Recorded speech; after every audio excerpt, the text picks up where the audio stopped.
In this tutorial, we are going to disassemble and see what is inside a Siemens S7-300 series PLC. To disassemble this PLC, I'm going to use this tweezer. To disassemble it, it is simple. These are plastic locks. There are 3 locks in each side of the PLC, not on these 2 sides, only the top and bottom. We are going to open these locks using this tweezer. Alright, I'm going to put this tweezer between these 2 .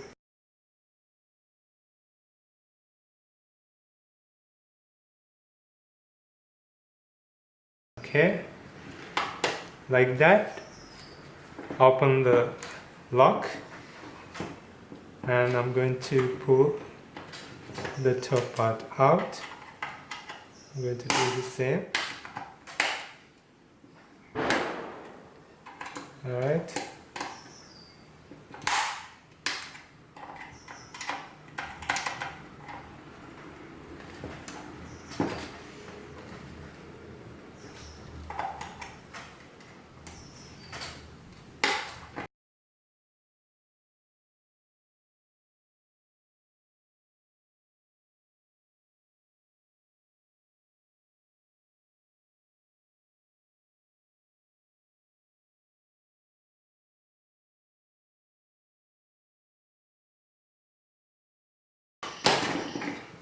Alright, like that you can pull the top part out. To remove the boards, you can simply remove them. Alright, you can pull these 2 boards together if it is hard to remove. Remove the 4 screws, remove the metal plate, then remove the power board.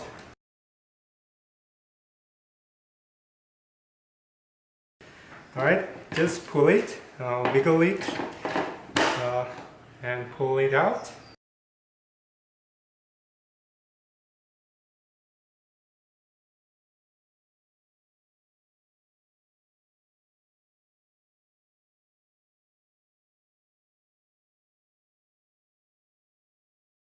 You have 3 locks, plastic locks, here, here, and bottom here. You have to push them, right? Or you can use a flat screwdriver and pull them and pull it out.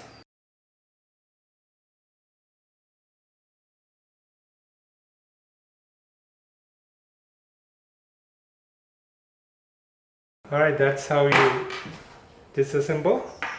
Alright, to remove the terminal set from the PLC, this is the screw. I'm going to use this flat screwdriver and unscrew this screw at the middle.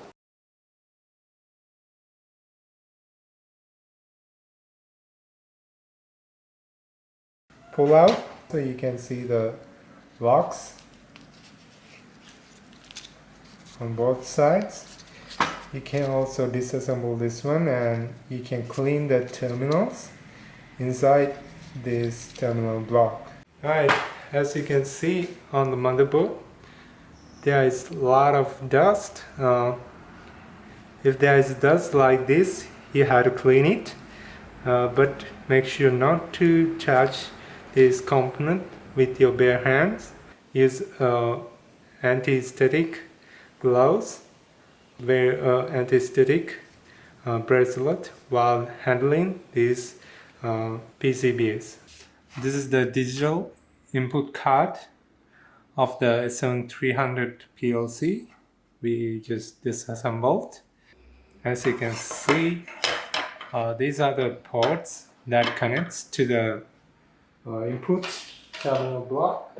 Alright, if you look at this circuit, you can see resistors, SMD resistors in series. This pin of this resistor is connected to the input pin. So input supply voltage. So it goes through these resistors.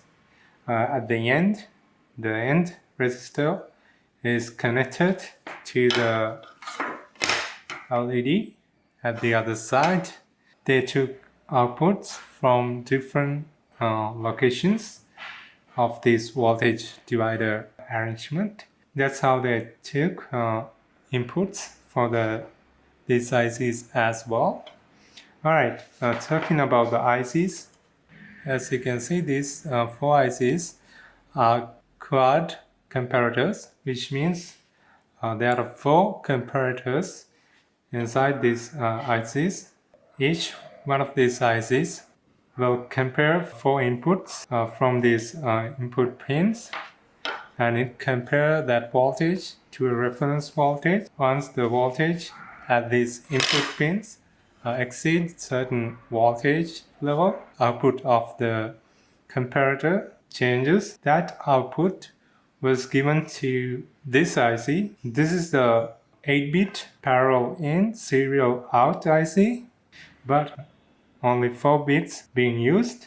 As you can see, we have 4 comparator ICs, plus we have 2. Again, here we have 2 parallel in serial out ICs. These are the optocoupler ICs. These optocouplers separate the motherboard side of the PLC.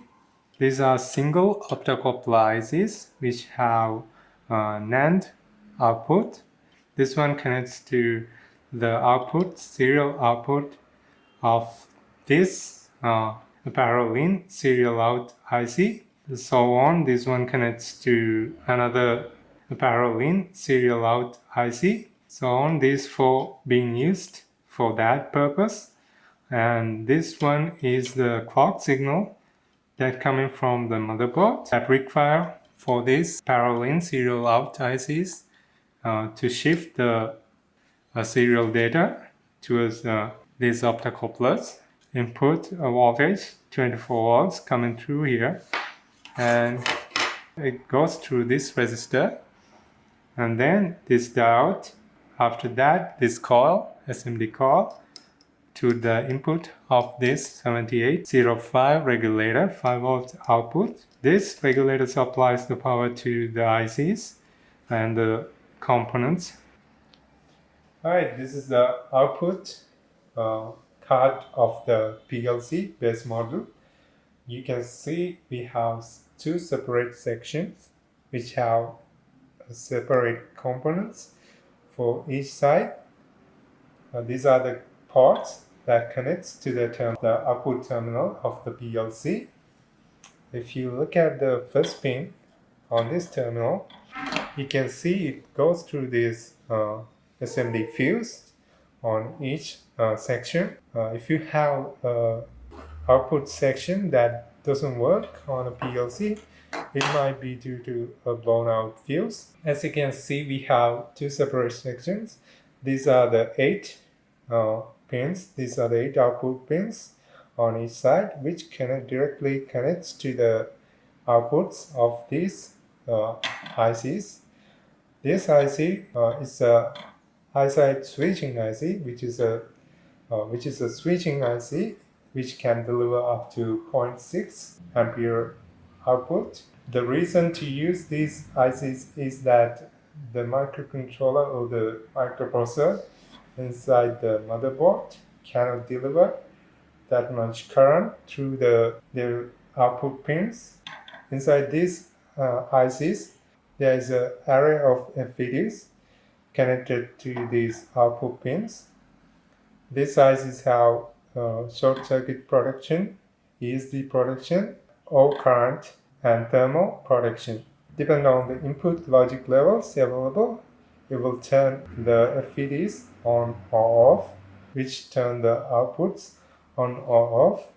This is the port that connects to the motherboard or the main board of the PLC. You can see this IC, which is available for this side also. We have 2 of these ICs. These are shift register ICs, 74HC S7-300 These ICs are the serial data coming through this port shifted to the output pins of this IC. This is technically a serial to parallel IC that shifted logic levels are available at the output pins of this IC, which is connected to these optocouplers. These are dual optocoupler ICs, which means they have two optocouplers inside them. So each IC have two. We have 4 here, which means 8 optocouplers. The outputs or the transistor side of these optocouplers are connected to the inputs of these switching ICs. So that's the signal part of this circuit. You can see some other components as well. The LEDs in this case are directly connected to the output pins through these resistors, which will turn on or off, depends on the logic level at the output pin. First, start with the power circuit. As you can see, this is the power input port. You can see the fuse behind it. This coil is the switching coil of this switching regulator IC.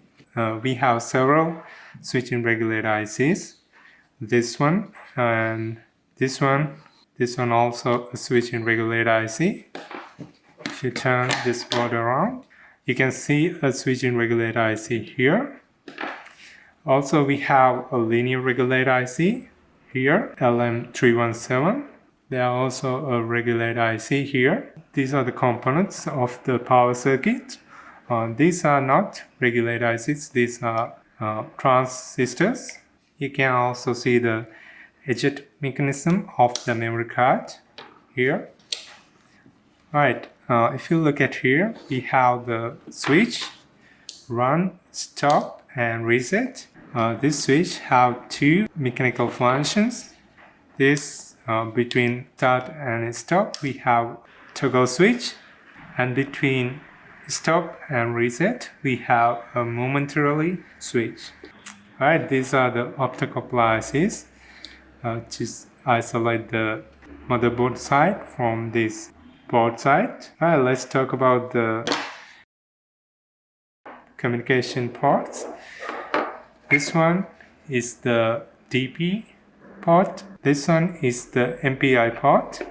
These two ICs are trans-receiver ICs, which change the voltage levels of the signals. This IC is a transform driver for RS485 protocol or interface. You can see the transformer here.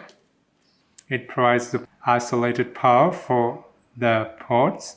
These are the things you can find on this power plus the interface board. Alright, this is the main board of this PLC. You can see the microprocessor here. You can see the oscillator of this microprocessor, and this one is the real-time clock IC. This is the oscillator of that clock IC. This is the port that connects to the output card. This is the port that connects the input card to this main board. This is the RAM IC. This one is 16 megabyte RAM, and this one is the ROM IC. This one is 32 megabyte. If you look at here, these are bus buffer ICs. You can see them throughout the board. This one is an octa buffer IC. This one is a quad buffer IC. When there is a port or expansion port, you can see these buffer ICs. If you look at here, this buffer IC is for the output card. This buffer IC for the input card. You can see there's a 1117 linear regulator adjustable. and also you can see this switching regulator IC plus the components. If you like this video, please leave a like. If you like PLC related tutorials, subscribe to this channel. More videos to come. Thank you for watching. See you in another tutorial.